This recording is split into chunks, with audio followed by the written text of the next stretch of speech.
Hello, Internet friend. I'm David Ravel, and this is ValueSide. For all of our articles and podcasts, visit valueside.com. Well, today, in China, iPhone sales declined dramatically. What's that mean for the multinational model? Well, American consumers are among the most resilient in the world, able to switch from one product to another based on price or quality. When Toyota automobiles outstripped Ford and General Motors, Americans switched, making Toyota the dominant global automaker. When Sony and Toshiba produced a better television, they put American companies Hoffman and RCA Victor out of business. Often there are competitive advantages that foreign companies have that American companies simply cannot match. We see a similar pattern each time these transitions from American to foreign products occur. Initially, the American public proclaims that they would always, quote, buy American, unquote. U.S. companies produce the highest quality and will always purchase homegrown products. Unfortunately, the opposite occurs when it comes time to pull out the wallet at the local Walmart or big box store and consummate a purchase. The offshore product, produced by cheaper labor, lower environmental standards, and often non-existent benefits for their workers, wins the day. It's the low cost that drives the sale. For instance, the memory of those transitions from the U.S. to Asia that hung over Wall Street this week, Apple Computer, the most expensive stock on the market and a premier company in our economy, announced that iPhone sales in China had declined by nearly 1/4 in the first part of 2024. Now, for years, Apple has been the leading stock on the exchange, driving prices higher and higher to progressively new records. If you like the current bull market, you have to credit Apple. Even the doyen of value investing, Warren Buffett, has invested heavily in Apple, giving his blessing that a, quote, tech stock can be a value stock. Buffett declared that Apple has such a competitive advantage and impenetrable moat around its product that no other company could challenge it. What's more, Buffett is putting your money where his mouth is by investing $174 million in Apple stock, making Apple one of the core investments for Buffett's Berkshire Hathaway portfolio. Now, few would argue with Buffett's investment acumen. Indeed, he has built a legendary reputation on Wall Street. He's one of the best when estimating cash flow or future earnings. But what if we reached a point where more than mere investment prowess is required, where forces greater than the financial come into play? Now, in 1973, President Richard Nixon opened the doors to China. Historically, China was a closed society, so it became available to trade with the United States. It was the beginning of an unparalleled interchange between the two countries, on the one hand the world's most significant consumer, America, and on the other hand what would become the world's most significant producer, China. Bill Bowerman and Phil Knight at Nike were the first companies to recognize the tremendous opportunity that Chinese production represented. Located in Beaverton, Oregon, just a stone throw across the narrowest part of the Pacific Ocean, it was only natural that Nike would look to an Asian producer to make their running shoes. In 1971, they used a Japanese shoe company, but quickly realized that China could accomplish the same task at an even lower cost. Today, most business historians credit Knight as the first to open Chinese factory to American brands. It's easy to see why Knight and all the major American multinational corporations chose China. First, it is the low cost of labor, unlike the American system, which loads on benefits, insurance, and Social Security, and also space requirements and other regulations for employee compensation. There is none of that in China. In China, most laborers, especially 20 or 30 years ago, received a day's wage, and that was it. Consequently, Chinese labor costs were a mere fraction of the American. Combine that with lower energy costs, due in considerable measure to virtually non-existent environmental regulations and low-cost factory space, and you have an almost unbeatable price advantage for Chinese production. Phil Knight had built what most of his compatriots consider a winning business model. Designing and marketing could remain in the United States, but China's price advantage was just too attractive to miss. For 50 years, American multinational companies have constantly moved production to China and other Asian nations. Now, the most ludicrous of these strategies was reported that a group of U.S. poultry farmers now ship their live chickens to China, where they are slaughtered, dressed, packaged, and returned to America. So great is the U.S. cost of labor that it's cheaper to bear the additional transportation costs than to dress and package the chickens locally. Now, Phil's Knight business plan was similar to many American businesses operating at the time. After all, most American retail electronics, radios and television, had long ago moved to Japan and other Asian countries. What made Nike's move unique was the use of Chinese labor and facilities. However, this is not to say that there was no controversy surrounding these multinational moves to Asia, and especially China. American labor was extremely upset over the loss of American jobs.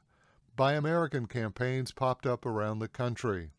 While those campaigns might have some impact on the American populace, it's safe to say that they did not affect the corner office. The chief executives, who were responsible for the bottom line, could have cared less. They were looking for one thing and one thing only: reduced manufacturing expenses. Now, there have been repeated reports of horrible working conditions throughout China. Factories that are little more than sweatshops force workers to labor for hours at a time, far beyond the standard 8-hour shifts here at home. They are also forced to live in substandard housing and risk injury or worse while operating dangerous equipment. Several years ago, there were unconfirmed reports that Apple had hung nets below the upper floors of one of its factories to prevent workers from jumping to their death. Such conditions may be the conditions under which those shiny new tech gadgets are made.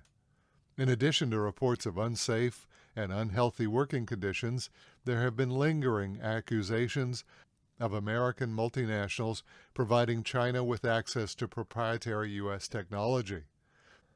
The most critical scandals for American strategic interest involved technology transfers from the U.S. to China. At the turn of the century, the press was full of articles exposing various U.S. technology firms accused of giving plans and procedures to their Chinese counterparts. Much of this information was considered vital to America's national defense.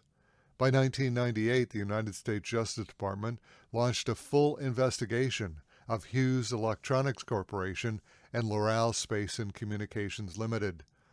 Both companies are involved in rocket technology, which is the basis for the intercontinental ballistic missiles that are at the core of America's strategic deterrent.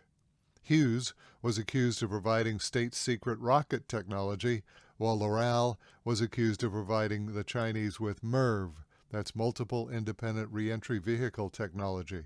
MIRV technology allows a single ballistic missile to carry 10 or more multiple warheads, multiplying the lethality of an already dangerous weapon.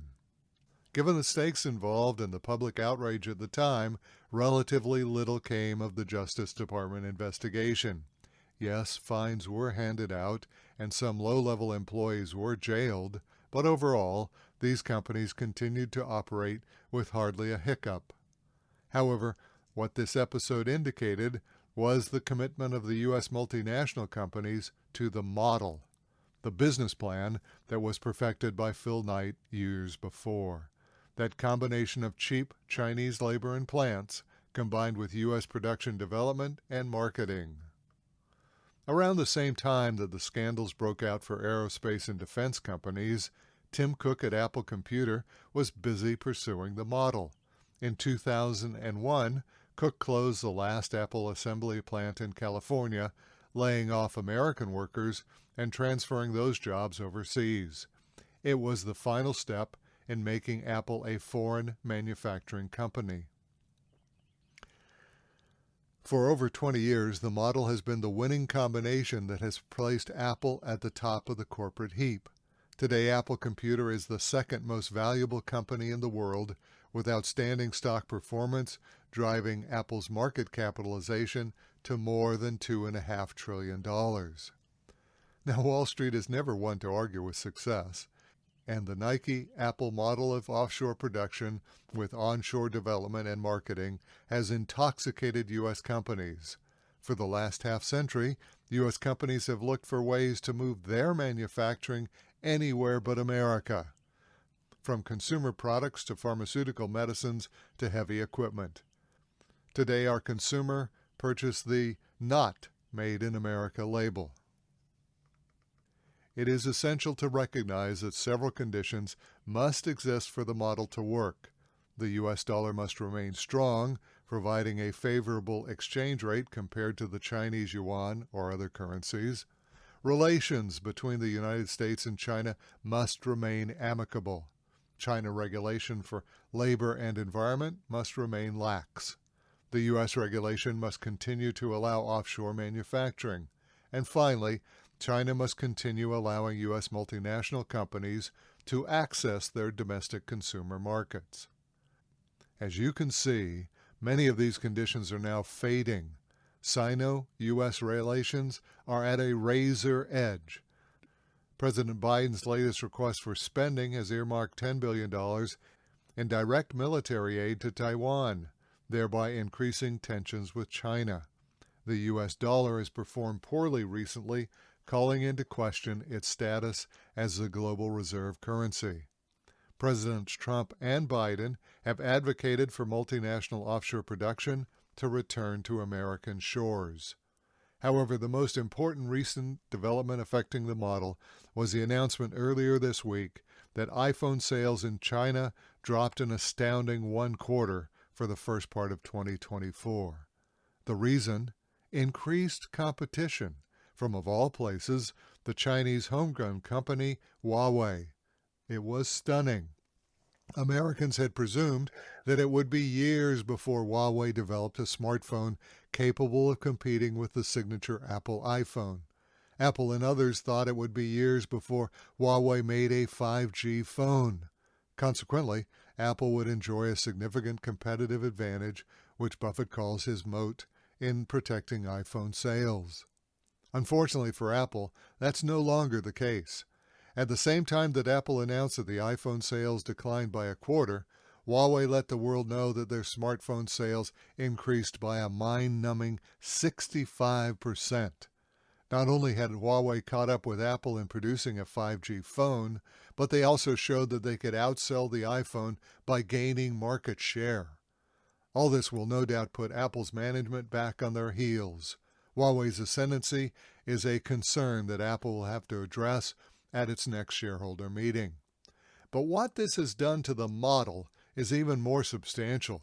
Global conditions have been dissolving recently, and for the first time since Nixon established diplomatic ties with China, global tension seems to rise daily, as President Biden calls out China as our #1 threat. Stable foreign exchange rates remain questionable, as the nations of the South choose to abandon the U.S. dollar. However, the most concerning threat to the model has been the rise of Chinese manufacturing capability and the fickle nature of the consumer. I mentioned earlier that the Hoffman television and the Packard automobile were two of my family's prized possessions in the 50s and 60s. We considered them to be the very best that money could buy. We thought that they were on the leading edge of electronics and automotive development. However, I suspect many of my readers have never even heard of them. You see, although we enjoyed that each product was made in America, but we happily switched when better or cheaper offshore products like the Sony television or the Toyota automobile came along. Today, Apple enjoys the same reputation as Hoffman and Packard. However, should Huawei or any other Chinese company develop a better, lower-cost smartphone, probably incidentally not Huawei, which is after all facing particular trade restraints in the U.S., we could expect that consumers, even here in the U.S., will gladly make the switch to the offshore producer. In the end, this would mean that America would continue our maniacal trade with China. It's just that the new products would be under the Made and Developed in China label, and the American multinationals would be the latest in a long line of brands to vanish. And that's today's Value Side. For all of our articles and podcasts, visit valueside.com. I'm David Ravel. ValueSide is independently written and researched. The views expressed are strictly my own.